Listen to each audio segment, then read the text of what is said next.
Peru boasts one of the driest deserts in the world. Stretched out in a narrow strip, the whole length of its 1,500-mile-long coast. It's a place of stark, inhospitable beauty. A barren land which contrasts sharply with the richness of the ocean waters pounding its shore.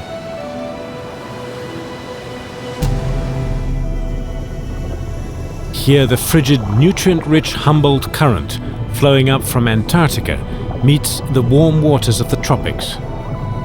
The result is an explosion of plankton and a flowering of marine life.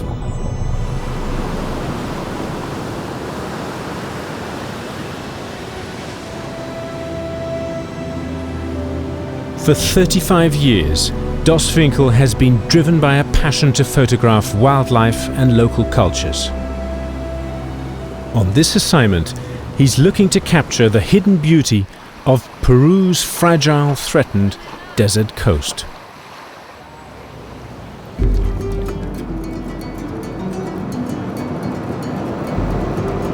The starting point for this journey of dramatic contrasts is one of the most remote and unspoilt coastal regions in the country, the enigmatic Baiovar Peninsula. It's a fragile paradise, where life has found ways to survive on less than half a cup of water a year.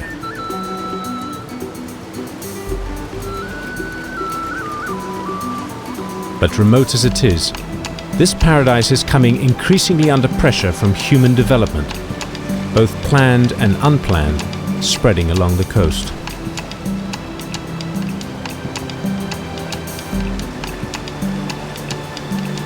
Chiclayo is a dusty, wind-blown town on Peru's north coast. It's a major commercial center and the base for a busy fishing fleet. For Dos, it signifies the end of the tarmac. After a very long drive up from Lima, we've now left the road and we're on the beach. And we have to stay on the beach because this is the only way to reach the area that we want to visit. There are no other roads. Dos's companion and guide is biologist Stefan Austermüller.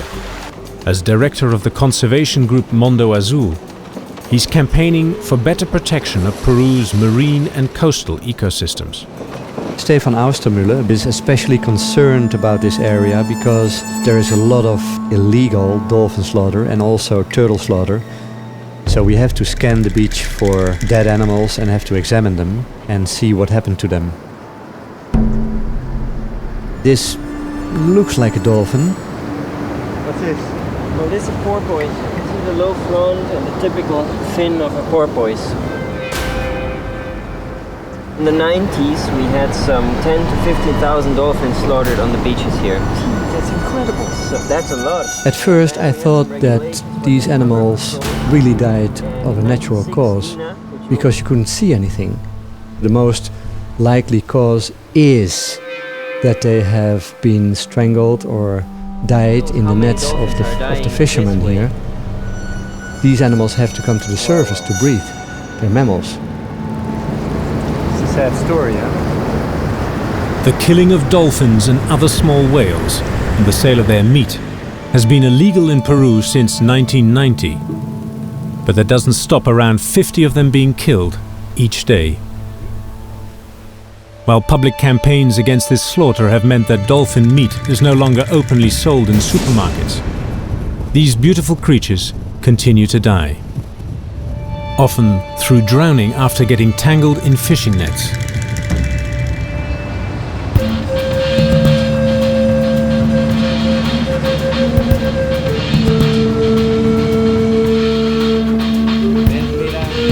Our driver is not so happy with the fact that we want to stop because it's difficult in the wet and soft sand to restart after stopping.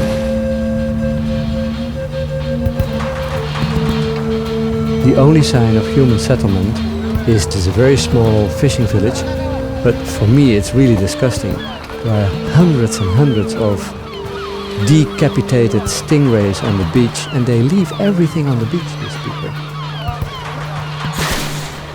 Such beautiful animals, and they use such a small part of it.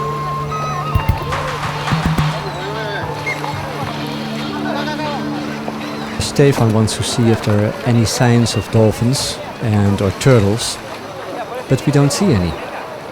What we do see is that the nets they're fishing with are way too fine. They're catching all the juvenile fish, and this is probably why the fish population is decreasing so rapidly here.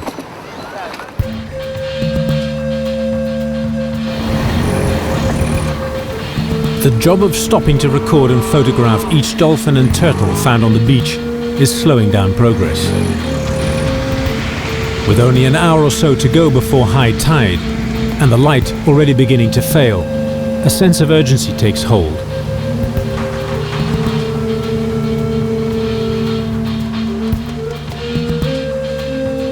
I expected extremely dry, hot weather, and what we have here is fog, cold winds, and we had even some rain. And the weather hasn't changed. And you know, me as a simple Bonairean, I'm freezing to death. Really? I'm so cold.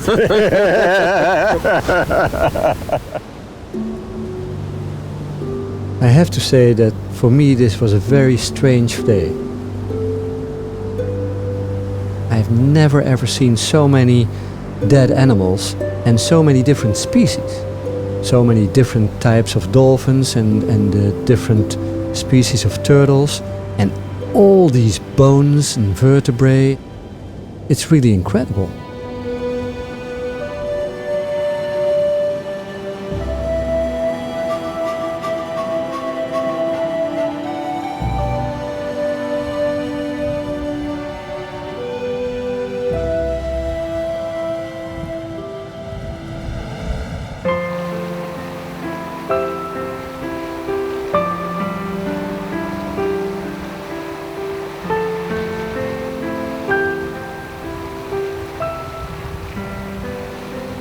Now we just got up. It's still very, very early. It's cold, it's windy.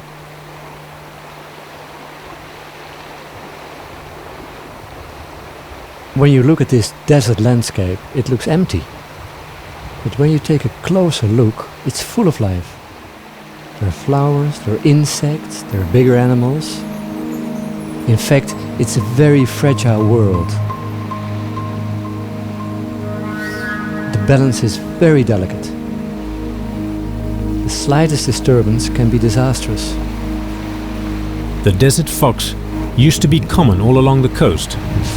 But today, for the timid fox and a whole range of desert plants beautifully adapted to these harsh conditions, Biovar offers a final refuge. Together with other local and national conservation groups, Stefan's main goal is to turn this rugged place into a national park. As part of a detailed submission to the central government, he's carrying on an ongoing survey of each major ecological zone. The strip of beach covered and uncovered twice a day by the tide is one of the richest habitats in Biovar. Here the rock crab and its many cousins jostles for attention with other intertidal dwellers, like these gooseneck barnacles. What a magnificent place. There are lots and lots of sea lions. This is the South American sea lion, and there are only males. All the females and the cubs are on offshore islands. They only come to the coast when it's breeding season.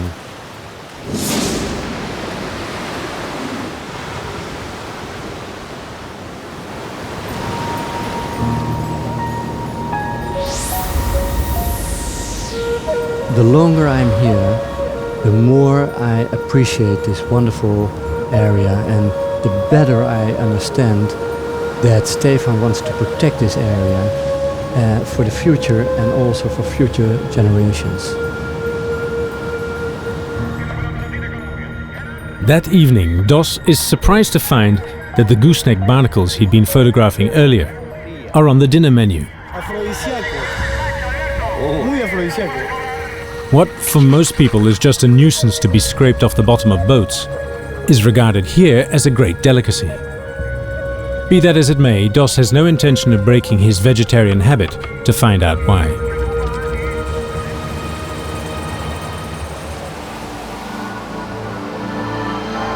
To better understand the range of problems facing Peru's long coast, Stefan invites Dos to join him on a survey he's making 800 miles down south, in Peru's only marine park, which in contrast to pristine Biovar, has lived with the impact of humans for centuries.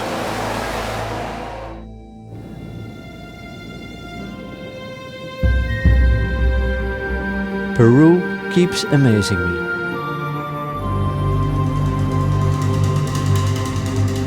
The journey to this place was full of contrast, and it threw up some surreal moments.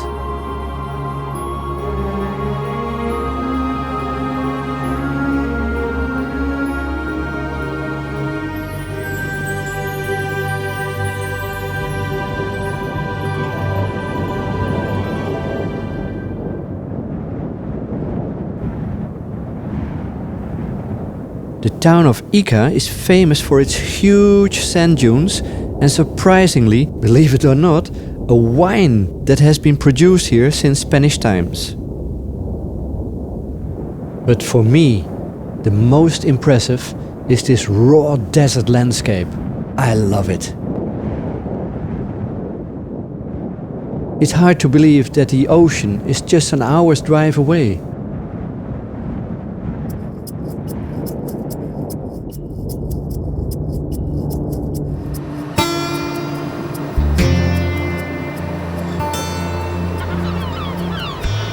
The team is heading for the Ballestas Islands, 150 miles south of Lima, in the National Marine Reserve of Paracas.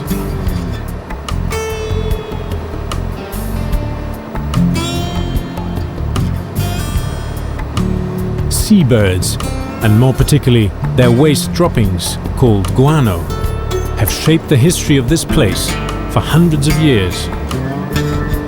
Since pre-Inca times, people have come out to these islands to collect guano and use it as a natural fertilizer. Over the course of thousands of years, these birds have built up deposits to depths of 150 feet.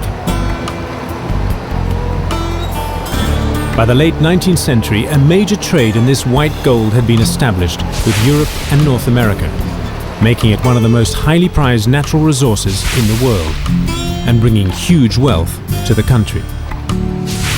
But when a way was found to produce nitrogen fertilizers artificially, the trade in guano collapsed, and the people here were left with only one source of income: fishing.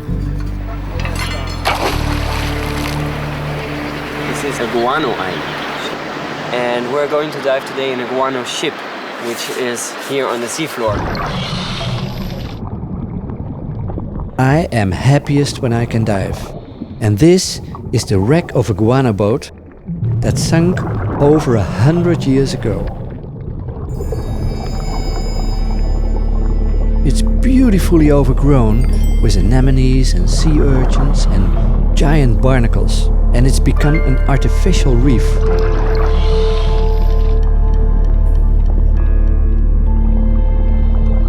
Since the end of the guano boom, these waters have been under relentless pressure from fishing. Every living thing is a candidate for the pot, and these days, almost all of it is undersized.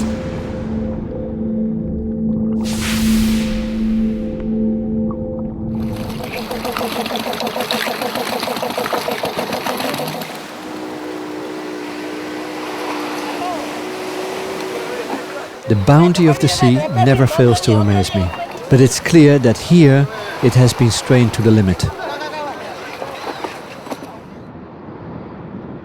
It's a staggering amount of empty shells. But unfortunately, for most fishermen, it's no big deal that these shells are smaller than the allowed size.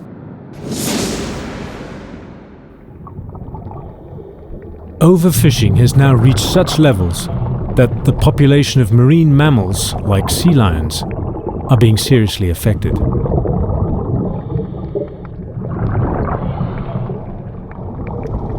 I love to dive with these graceful animals. The only important thing though is not to provoke the males, because they are very territorial, and especially during the breeding season they can even attack you and chase you away.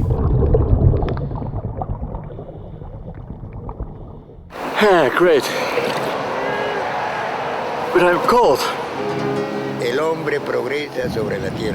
Man evolves on Earth, and in order to develop, he has to be near the sea, because that's the source of all riches.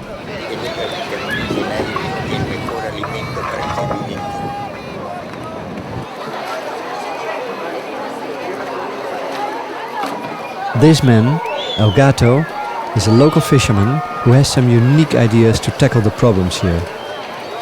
He's worried about the future. Given the bad management of the resource, we're going through a very critical phase. There's a clear task to be completed, something that we have to make other fishermen understand. If they don't organize themselves and handle the resource, there'll be no future.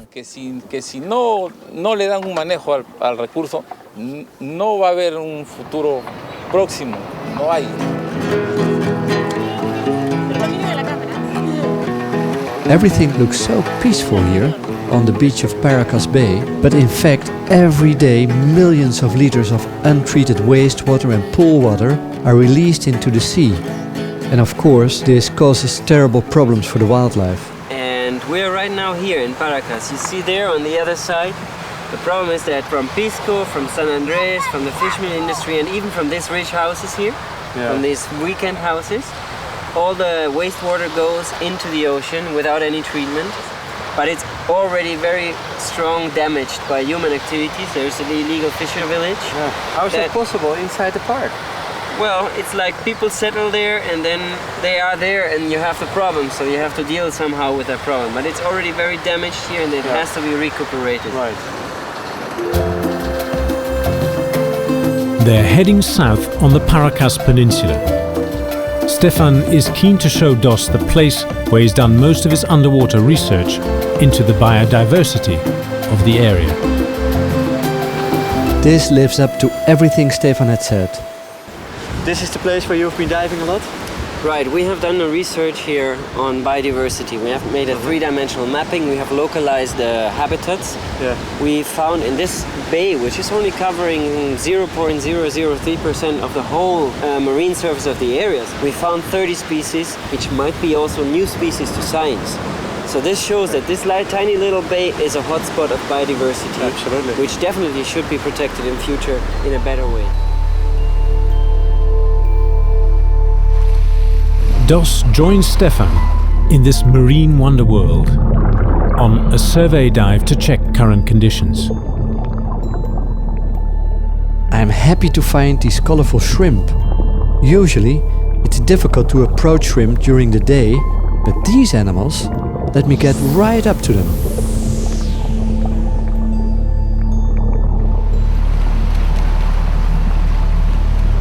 Now I'm beginning to understand Stefan's and El Gato's concerns for this pristine area.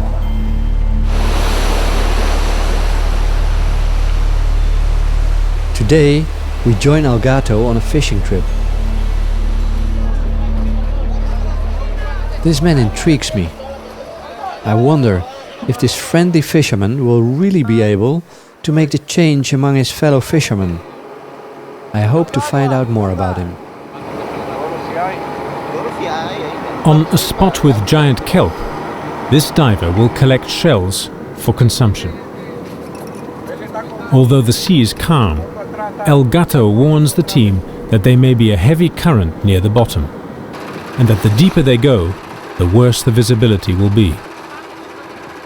El Gato's diver will dive the old-fashioned way, He'll breathe air through a hose pipe that's connected to a compressor that's over 50 years old.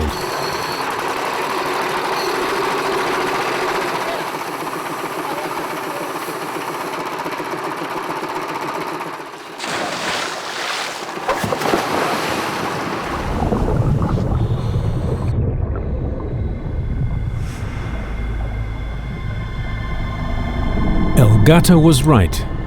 10 meters down, the current is vicious. For Dos, it makes taking pictures impossible.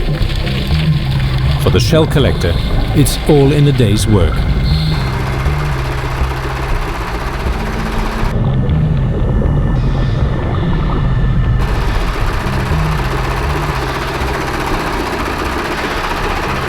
This is incredible. This guy is working there in the most dangerous conditions you can imagine. There is a surge and a current, and it smashes you from one side to the other on the rocks full of sea urchins and sharp barnacles, and he's collecting his shells there. Incredible. The diver continues his battle with the swirling current for over an hour, picking off every shell he can find within a 10-meter radius of the boat. El Gato is horribly aware of how devastating this practice is in the long term.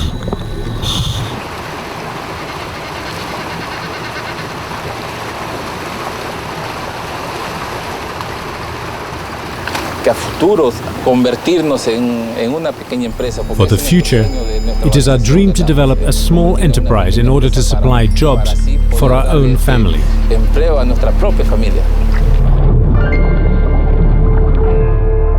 El Gato tells us about his ideas to change the way of clam collecting by farming clams. He already started a clam farm where he grows these shells in big bags that are fixed to ropes. It's still early days. While the initial results look encouraging, he will have to improve his technique significantly if his clam farm is to provide him and his family with a real income. However, by taking the initiative to look for a sustainable alternative, El Gato is offering his community an option for the future.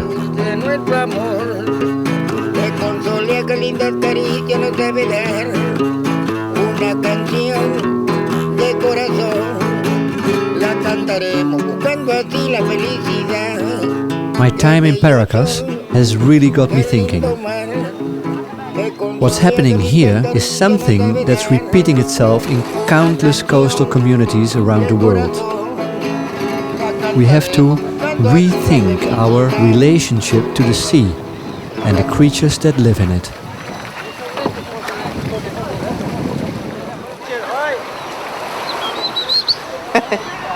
Picture, Federico, picture. Another way to create income is through ecotourism. Although the guide's acts could use a little refining. Modela.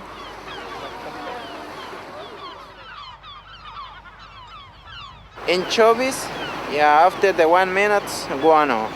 Anchovies, iguano. The problems facing the Paracas community are stacking up. While fish farming offers one practical alternative, proper enforcement of the marine reserve will probably have the most wide-ranging effect. Less than 0.5% of the world's oceans receive any kind of protection. But where it does exist, it has proven to have major economic benefits. Just 5 years after setting up marine reserves around the Caribbean island of Santa Lucia, fish catches have nearly doubled, showing that if properly managed, the ocean's bounty can return.